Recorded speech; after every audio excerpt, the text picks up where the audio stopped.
আল্লাহর বান্দা বান্দি গভীর রাতে আল্লাহর কাছে কান্না করে। ও সন্তানের বাবারা মায়েরা, কত দোয়া চাইলেন হুজুরদের কাছে। আমি এক বাবারে বললাম, আপনি যেই পরিমাণ আমাদের কাছে দোয়ার জন্য দৌড়াইলেন, আপনি বাবা হইয়া ভোর রাতে যদি আমার মাওলার কাছে দোয়া করতেন, আপনার সন্তান আরো আগে লাইনে চলে আসতো।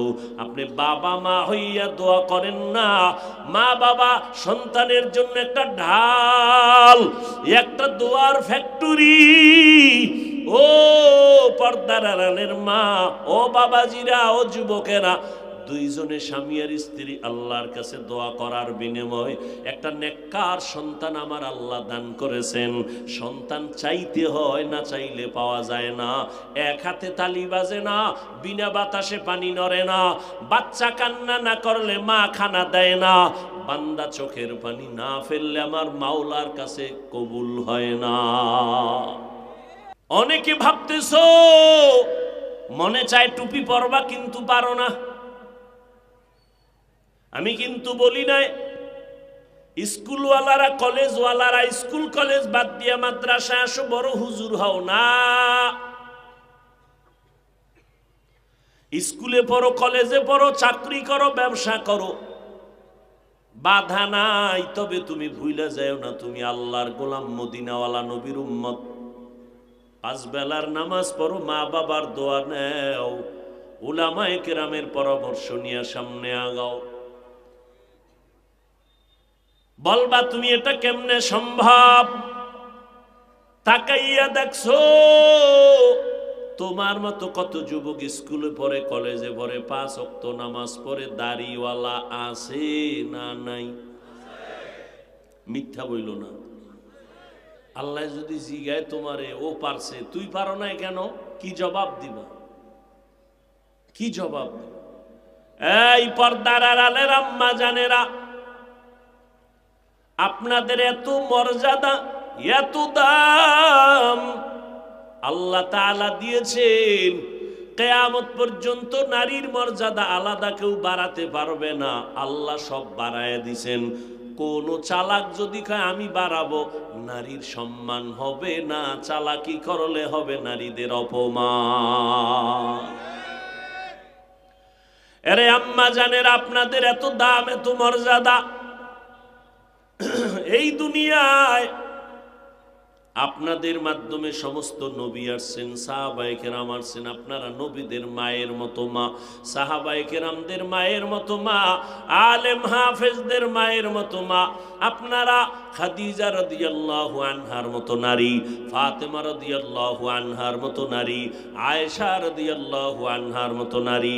এরে আম্মা জান, আপনারা ঈসা নবীর মা মারিয়াম আলাইহিস সালামের মতো দামি নারী। আপনারা ইসমাইল নবীর মা হাজেরা আলাইহিস সালামের মতো দামি নারী। এরে আম্মা জান, আপনারা বেঈমান ফেরাউনের স্ত্রীর নাম কি? আসিয়ার মতো দামি নারী। যেই ফেরাউন আমার আল্লাহকে আল্লাহ মানে না, নিজেরে খোদা দাবি করলো, আল্লাহ তার ঘরে তার স্ত্রীকে এমন জান্নাতি বানাইলেন। নবী কয় হাসরের ময়দানে জান্নাতে ফেরাউনের ওই স্ত্রী আসিয়ার সাথে আমি মুহাম্মদের সাথে বিয়া হয়ে যাবে। আল্লাহ তাআলা বলেন, ও নারীর দল, ও আম্মা জানেরা, কত মানুষ বিয়ে করে সন্তান পায় না। আল্লাহ আপনাদের সন্তান দান করেছেন। সন্তানটারে আদর্শওয়ালা বানান, ডাক্তার বানাবেন আলহামদুলিল্লাহ। সন্তানকে ইঞ্জিনিয়ার বানাবেন আলহামদুলিল্লাহ। সন্তানটাকে প্রফেসর বানাবেন, বাধা নাই। তবে কোরআন পড়নেওয়ালা আদর্শ ডাক্তার বানায় যান, কোরআন পড়নেওয়ালা আদর্শ ইঞ্জিনিয়ার বানায় যান। আপনি মরিয়াও যদি যান, এই সন্তান কোরআন পড়ে পড়ে ডাক্তারের চেম্বারে ফাঁকে ফাঁকে দোয়া করবে। ও যুবক, তোমার মতো যুবকেরা জীবনে মাদ্রাসা স্কুল কলেজে পড়ে, রাস্তায় গাড়ি চালায়, নামাজ ছাড়ে না। রাস্তায় কাজ করে, শ্রমিকের কাজ করে, নামাজ ছাড়ে না। তুমি কেন পারবা না রে বাবা? ও আম্মা জান, সন্তানগুলোকে আদর্শ ডাক্তার বানায় যান। ও বৃদ্ধ বাবাজিরা, আপনার মতো কত বুড়া মানুষ লাঠি হাতে নিয়ে টোকায় মসজিদে গিয়া 5 ওয়াক্ত নামাজ পড়ে, আপনি কেন পারবেন না? এখন থেকে তৈরি হয়ে যান ও যুবক, হেদায়েতের মালিক আমার আল্লাহ। ইমাম গজালি বিশ্ববরেণ্য দার্শনিক, তিনি বলেন প্রত্যেকটা বাচ্চার জন্য মা হলো প্রাথমিক শিক্ষিকা। মা সন্তানের যা শিখায় সন্তান তাই শিখে। সন্তানকে মা যদি শিখায় রব্বি জিদনি ইলমা, সন্তান শিখবে রব্বি জিদনি ইলমা। সন্তানকে যদি মা শিখায় সরওয়া, ওযু, সরায়া, আল্লাহ, সন্তান ওযু শিখবে, আল্লাহ চিনবে। আবার যদি মা পড়ায় সরওয়া, ওয়াজগর, সরায়া, আপা, সন্তান অজগরের মতো মেজাজ নিয়ে বড় হবে, মায়ের মারবে, বাবারে মারবে, সুকেশ ভেঙ্গে দিবে, সন্তান উগ্র হয়ে যাবে, ঠিক নি? আর বাবা মায় এতটা যে অসতর্ক, সন্তানের মোবাইল দিয়ে বসায় রাখছে, সন্তান ছুরি দিয়া গলা কাটতে ডাইরেক্ট আর মোবাইল দিয়া গলা কাটতেছে, জীবন নষ্ট করতেছে। অনেক মা বাবা ইনডাইরেক্ট সন্তানের মোবাইল দিছে না জানো, সন্তানের চরিত্রটারে ছুরি দিয়া জবাই করে দিল মা বাবা। আপনার বাচ্চা কান্না করলে মোবাইলটা দিয়ে একটা কার্টুন দিয়ে দেন কান্না থামানোর জন্য। বাজার থেকে পুতুল কিনে আনেন। কই আমরা যারা ওলামায়ে কেরাম হুজুর নবীর তরিকা চলি, কই আমরা তো বাচ্চারে কখনো কান্না থামানোর জন্য পুতুল কিনে দেই নাই, মোবাইলে গান বাজাই নাই। সন্তান যদি একবার কন্ট্রোলের বাইরে চলে যায়, কিয়ামতের আগে আর কন্ট্রোলে আনতে পারবেন না। এরে আম্মা জানেরা, এখনো সময় আছে। আল্লাহর ভয় অন্তরে ঢুকাইয়া জবানটারে হেফাজতের ব্যবস্থা করেন।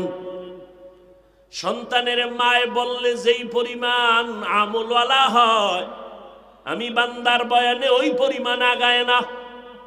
আপনাদের নওগাঁ জেলা এসপি সাহেবের ব্যবহার ভালো, ডিসি সাহেবের ব্যবহার ভালো, মহাদেবপুর থানার ওসি সাহেবের ব্যবহার অনেক সুন্দর। আল্লাহর কসম, এই মহাদেবপুরের মুসলমানেরা, এই যে ভালো ভালো বলতেছি, এটা এসপি ডিসি আর ওসি সাহেবের ক্রেডিট না, বাহাদুরি না, সব হলো মায়ের অবদান। স্বীকার করেন না? স্বীকার করেন না? এরে যুবক, মা ভালো হলে তো সন্তান ভালো হবে, গাছ ভালো হলে ফল ভালো হবে। এই জমিনে দুইটা ভাই, কষ্ট না হলে আমি একটু 2 মিনিটে ঘটনাটা টানি, বলবো। আল্লাহ সবাইরে কবুল করেন। দুইটা আপন ভাই, ছোট ভাই আগে বিবাহ করে ফেললো, বড় ভাই বিবাহ করে নাই। এই যুবকেরা খেয়াল করে শোন, যার ইতিহাস শুনাইতেছি মোবাইলে গুগলে গিয়া সার্চ দিয়া তার ইতিহাসটা রাত্রে দেখবি। আকাম তো জীবনে কম করলি না। মোবাইল চালাইয়া তুই জ্ঞান অর্জন করতে পারো না, ইউটিউবে সার্চ দিতে পারো না, সৌরজগৎটা কেমনে তৈরি হয়েছে এগুলো কাগজ কলমে লিখতে পারো না, আকাম না কইরা জমিনটা কেমনে বানানো হয়েছে, চাঁদের দেশে কেমনে মানুষ গেল, গবেষণা করে করে বেঈমানরা মুসলমান হয়। আর তুমি মুসলমানের বাচ্চা, তোমাকে মুসলমানের কোনো পরিচয় আনা যাইতেছে না। তুমি মোবাইলে ইউটিউবে সার্চ দাও, সৌরজগৎ নিয়ে গবেষণা করো, আসমান নিয়ে গবেষণা করো, জমিন নিয়ে গবেষণা করো। এগুলো নিয়ে গবেষণা করতে করতে জিন্দেগি পার হয়ে যাবে। আকাম করার সময় কই, তোমার মতো মোবাইলে আকাম করলে এই জমিনে আদর্শ প্রফেসর হতে পারতো না, আদর্শ ডাক্তার হতে পারতো না। তুমি মহাদেবপুরের সন্তান এতটুকু মনে করো কেন? তুমি নিজেকে মনে করো আমি একটা এমন সন্তান হতে চাই, এমন এক ডাক্তার হব। শুধু মহাদেবপুরের বাজার না, আমি শুধু বাংলাদেশ না, আন্তর্জাতিকভাবে আমাকে সবাই দাওয়াত দিয়ে নিবে, আমার আদর্শ দিয়ে গোটা দুনিয়াকে আমি আলোকিত করব। পচা মাছ খাও তো অন্তর ছোট হবে না তো কি হবে?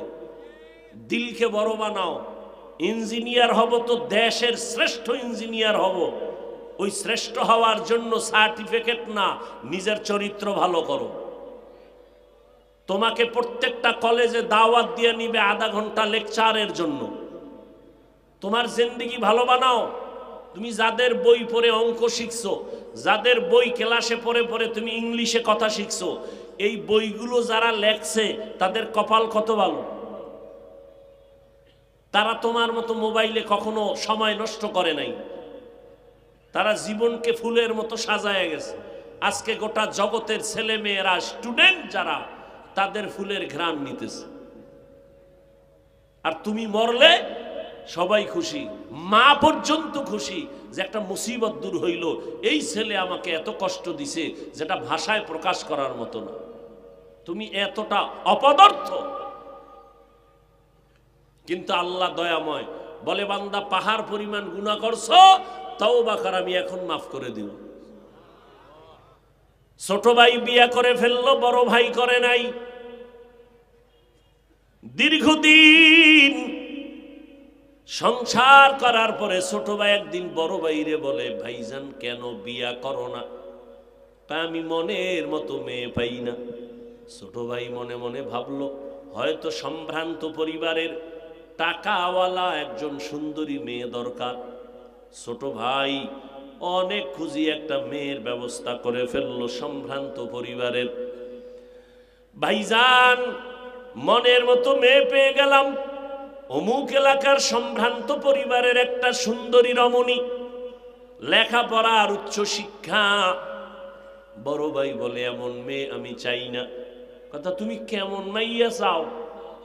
আমি এমন একটা মেয়ে চাই রে ভাই, যেই মেয়েটা আমার হাত ধরে আমাকে জান্নাতে ঢুকাইয়া দিবে। সুবহানাল্লাহ। না ছোট ভাই কয়, এরম মাইয়াও ভাবি না, তোর কপালে বিয়া নাই। বড় ভাই কয়, শোন, আমার নিয়ত যদি খাঁটি হয় আর মাওলা যদি আমার মোহাব্বত করে, আজ না কাল আমার আশা পূরণ হবেই হবে ইনশাআল্লাহ। এরে আম্মা জানেরাও খেয়াল করেন, যুবকেরাও খেয়াল করো, সন্তানের বাবা যারা আছেন খেয়াল করেন। ওই বড় ভাই মালিকের কাছে কাঁদে, আল্লাহ একটা ভালো স্ত্রী আমাকে মিলাইয়া দিও। হঠাৎ করে খবর আসলো, পাশের গ্রামে এক বুজুর্গ আল্লাহওয়ালা মাঝে মাঝে আসে, মসজিদে থাকে, 2-4 দিন মানুষের জন্য দোয়া করে, পানি পড়া দিয়া চলে যায়। নামাজ পড়ে, মানুষের দাওয়াত দেয়, দিনদার বানানোর দাওয়াত দেয়। বড় ভাই ফজরের সময় চলে গেল আল্লাহওয়ালার দোয়া নেওয়ার জন্য। মসজিদে গিয়া নামাজ পড়লেন, আল্লাহওয়ালার দোয়া নিলেন। আর বলছে, বাবা বিয়া করছো নি? কয় না, বিয়া করি নাই। বয়স তো অনেক হয়ে গেল, কেন করো না? বলে মনের মতো মেয়ে পাই না, হুজুর দোয়া করবেন। কয় তুই কেমন মনের মেয়ে চাও? বলে হুজুর আমি এমন একটা মেয়েকে আমার জীবনের অর্ধাঙ্গিনী বানাতে চাই, যেই বিবি আমার হাত ধরে আমাকে জান্নাতে নিয়ে যাবে। হুজুরে দোয়া করবেন করবেন বাপ। এমন সময় মসজিদের জানালার বাহির থেকে একটা কচি কণ্ঠের আওয়াজ আসলো। মেয়ে ডাক দিয়া কয়, সালামু আলাইকুম। কে তুমি? বলে হুজুর আমার বাড়ি এই এলাকার মধ্যে। হুজুর আমি মেয়ে মানুষ, আসছি আপনার কাছে। এই সকালবেলা কেন আসছো? মেয়েটা ডাক দিয়া কয়, হুজুর আমার আব্বা অসুস্থ, বিছানায়, আপনি তো সবার জন্য দোয়া করেন, সকালবেলা মানুষের ভিড় নাই, আমার আব্বার জন্য একটু দোয়া চাইতে আসছি। আমার আব্বা বড় অসুস্থ, আল্লাহ যেন হায়াত দেয়, না থাকলে ঈমানের সাথে মরণ দান করে। ও মা তোমার বিবাহ হয়েছে নাকি? বলে না আমার বিবাহ হয় নাই। কেন? বয়স কত? বলে এই। বলে সীমানা পেরিয়ে যায়, বিয়া হয় না কেন? মেয়েটা চোখের পানি ছেড়ে ডাক দিয়ে কয়, আমার আব্বা একদিকে গরিব, আর দ্বিতীয় কথা আমি পর্দা রক্ষা করে চলি, আর জীবনে এমন একটা যুবক ছেলেকে আমার স্বামী বানাইতে চাই যে আমার ডান হাতটা ধইরা আমাকে জান্নাতে ঢুকাইয়া দিবে। যুবক শুইনা খুব খুশি, হুজুর আমার মনের মতো মনে হয় যেন মেয়েটার চিন্তা চেতনা।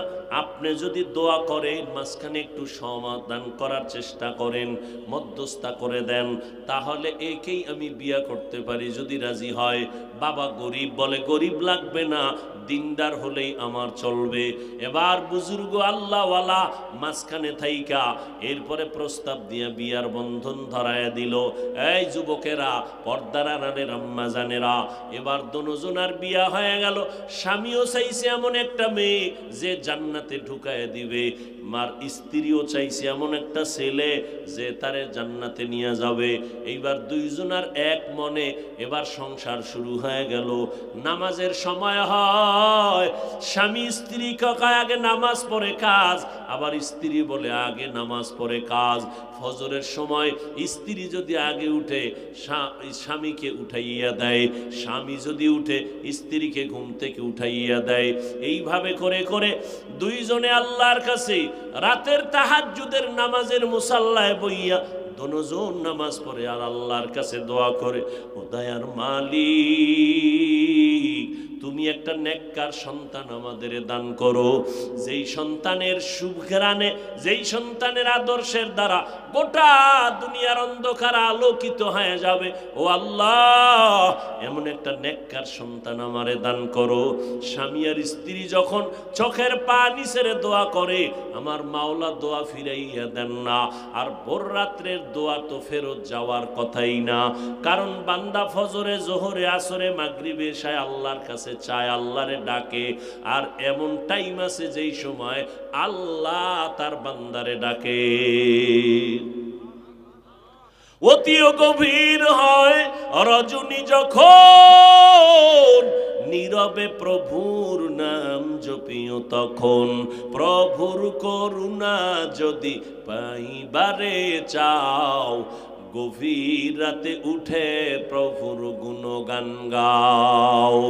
আল্লাহর বান্দা বান্দি গভীর রাতে আল্লাহর কাছে কান্না করে।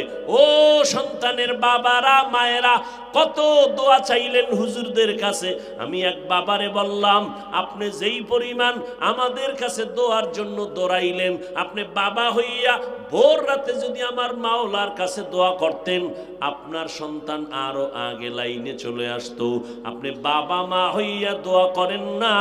মা বাবা সন্তানের জন্য একটা ঢাল, একটা দোয়ার ফ্যাক্টরি। ও পর্দার আড়ালের মা, ও বাবাজিরা, ও যুবকেরা, দুইজনে স্বামী আর স্ত্রী আল্লাহর কাছে দোয়া করার বিনিময় একটা নেককার সন্তান আমার আল্লাহ দান করেছেন। সন্তান চাইতে হয়, না চাইলে পাওয়া যায় না। এক হাতে তালি বাজে না, বিনা বাতাসে পানি নড়ে না। বাচ্চা কান্না না করলে মা খানা দেয় না। বান্দা চোখের পানি না ফেললে আমার মাওলার কাছে কবুল হয় না। আল্লাহর কাছে সন্তানের জন্য দোয়া চাইতে হয়। আর আল্লাহর কাছে যত দোয়া চাইবেন তত আল্লাহ দোয়া কবুল করে দিবেন। ও আল্লাহর বান্দারা, রব্বি হাবলি মিন লাদুনকা যুররিয়াতান তাইয়্যিবাতান ইন্নাকা সামিউদ দুআ। আল্লাহর কাছে সন্তান চাইবেন নেককার। 10টা সন্তান বড় হলে লাভ কি যদি বাবার নাক চুল কেটে দেয়? সন্তানের কারণে বাবার মান সম্মান যায়, ওই সন্তান দিয়া লাভ কি? সন্তান 2টা হোক, 1টা হোক, সন্তানের কারণে মা বাবার সম্মান যদি বেড়ে যায়, এক সন্তানই যথেষ্ট। স্বামী আর স্ত্রী দোয়ার কারণে আল্লাহ নেককার সন্তান দান করেছেন। সন্তানটারে সুন্দর একটা নাম রাখছেন। নবী নবীজির নিয়ম হলো, এই সন্তানের মা বাবা, দুনিয়াতে সন্তান আসলে ডান কানে আজান দাও, বাম কানে ইকামত দাও। এরপরে 7 দিন যখন হবে ভালো একটা নাম রাখো, চুলগুলো ফালাইয়া দাও। এরপরে সন্তানকে আদবওয়ালা বানাও, সন্তানটারে মদিনাওয়ালার আদবের আদর্শের শিক্ষা দাও। আব্বা আম্মা সন্তানটারে আদর্শওয়ালা বানাইলেন। ওই সন্তান বড় হইয়া এমন আদর্শ তৈরি করলেন, আল্লাহর বান্দা মিশরের জমিনটাকে হাতের মধ্যে নিয়ে নিলেন।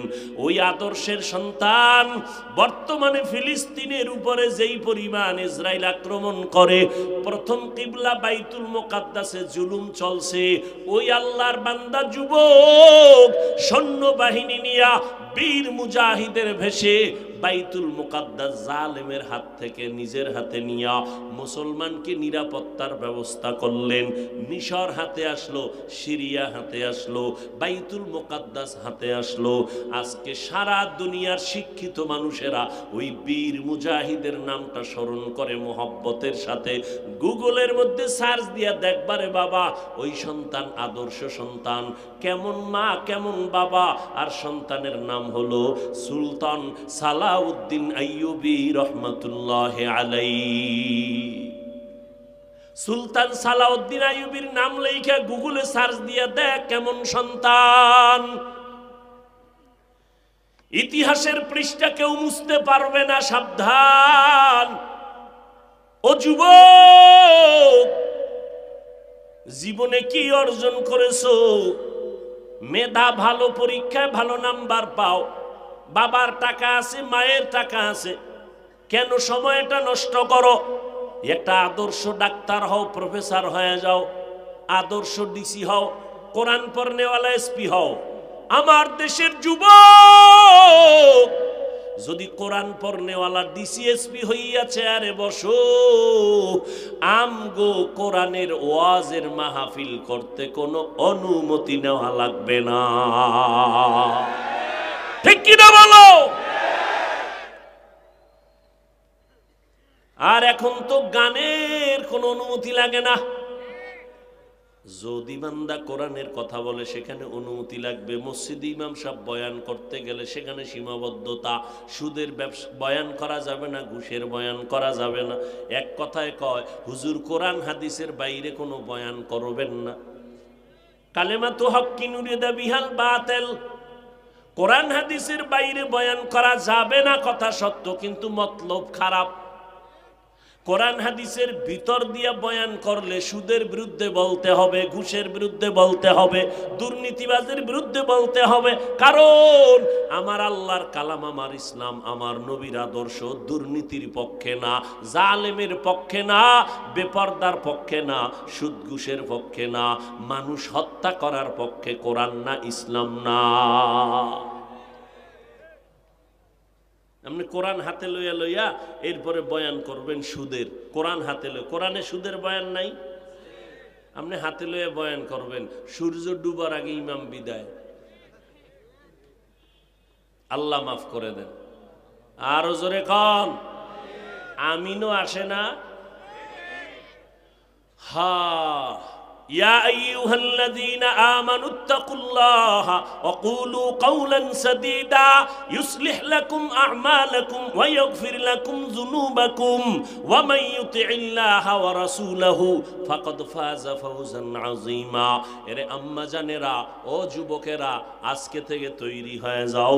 জীবনে তো বয়ান কম শুনো নাই রে বাবা, মনেরে বুঝাইতে থাকো। আমার তোমার মতো যুবকেরা যদি স্কুলে কলেজে পড়ে নামাজ পড়ে, আমি কেন পারবো না? তোমার আমারই চালায় নামাজ পড়ে, তুমি কেন পারবা না? আল্লাহর কোরআন সত্য। আজকে বান্দা গুনাহগার হইয়া যদি কবরে যাও, ওই কবরে শাস্তি ভোগ করতে পারবা না। দুনিয়াতে মশারি টানায় ঘুমাও, মশা সইতে পারো না, ফ্যান চালাইয়া ঘুমাও, গরম সওয়া যায় না। গুনাহগারেরা কবরে গেলে কই পাইবা মশারি? ওই কবরে জাহান্নামের আগুন। ওই কবরে আমার আল্লাহ অর্ডার দিবে, ও কবরের মাটি, এই নাফরমান বেনামাজিরে দুই পার্শ্ব থেকে জোরে জোরে চাপ দাও, এত জোরে চাপ দিবে পাঁজরের হাড়গুলো চুরমার হয়ে যাবে, সইতে পারবা না রে বাবা। এখনো সময় আছে, তওবা করে নাও। চাকরি করো, ব্যবসা করো, বাধা নাই। লেখাপড়া করো, তবে নবীর তরিকায় চলো, মা বাবার দোয়া নিয়ে চলো, ওলামায়ে কেরামদের পরামর্শ নিয়ে চলো। নবীর সুন্নতের বিপরীত চলবা না। আল্লাহর কাছে পিছনের গুনার জন্য ইস্তেগফার করো, তওবা করো, মনে মনে ডাকো আল্লাহ, মনে মনে বলতে থাকো আল্লাহ এই ময়দানে আমার মতো গুনাহগার কেউ নাই। গুনার কারণে আমার হাত না পাক, আমার চোখ না পাক, আমার জিহ্বা না পাক, অন্তর না পাক। ও আল্লাহ, আমার গুনার খবর আমার মা বাবা জানলে তাড়ায় দিত। আপনি তো রাগ করিয়া তাড়ায়া দেন নাই, খানা বন্ধ করেন নাই, বাতাস বন্ধ করেন নাই, সূর্যের আলো বন্ধ করেন নাই। আজ আমরা তওবার নিয়ত করে ফেললাম, জীবনে মরিয়া গেলে যাব, হায়াতের মালিক, মৌতের মালিক, রিজিকের মালিক, সম্মানের মালিক আপনি আল্লাহ। আমরা জীবনে গেল আর নামাজ ছাড়ব না, আর দাড়ি কাটবো না, বেপরদায় চলবো না, মা বাবাকে কষ্ট দিব না, ওলামায়ে কেরামদের বিরুদ্ধাচরণ করব না, দেশের বিরুদ্ধে, জাতির বিরুদ্ধে ষড়যন্ত্র করব না। আজ থেকে নামাজ পড়ব, মা বাবার দোয়া নিয়ে চলবো। ও যুবক, মা বাবার দোয়ার কারণে চেয়ারে বসছি, ওই মা বাবার দোয়ার কারণে তুমি পরীক্ষায় পাশ করেছো, ওই মা বাবার চোখের পানি আর দোয়ায় তুমি টাকার মালিক, বাড়ি গাড়ির মালিক। ওই মা বাবার সাথে বেয়াদবি করবা না। আল্লাহর কাছে মাপ চাও, মা বাবার কাছে গিয়া মাপ চাও, দোয়া নাও। মা যদি মাথায় হাত দিয়া দোয়া করে, সাথে সাথে কবুল হয়ে যাবে। ও আল্লাহর বান্দা, যাদের তওবার নিয়ত আছে, আর গুনাহ করবা না, নামাজ ছাড়বা না, দাড়ি কাটবা না, বেপরদায় চলবা না, জবান দিয়ে কারো মিথ্যা গালাগালি, গীবত শেখায়াত করবা না, ওলামায়ে কেরামের পরামর্শ নিয়ে চলবা, নবীর তরিকায় চলবা। তওবা করার মতো যদি কারো অন্তর তৈরি হয়ে যায়, মুনাফিকি না থাকে, খাঁটি তওবার নিয়ত যাদের আছে, দুটো হাত আমার আল্লাহকে দেখাইয়া দাও। আয় আল্লাহ, হাতগুলো কবুল করে নেন, তওবা কবুল করে নেন। তওবার উপরে মজবুত হইয়া চলার মতো আমাদের তৌফিক দান করেন, আমিন। আলহামদুলিল্লাহি রাব্বিল আলামিন, ওয়াসসালাতু ওয়াসসালামু আলা সাইয়্যিদিল আম্বিয়া ওয়াল মুরসালিন ওয়া আলা আলিহি ওয়া আসহাবিহি আজমাইন। ইয়া আরহামার রাহিমিন, ইয়া আরহামার রাহিমিন, ইয়া আরহামার রাহিমিন। রব্বিরহামহুমা কামা রব্বায়ানি সগীরা। আল্লাহুম্মা ইন্নাকা আফুন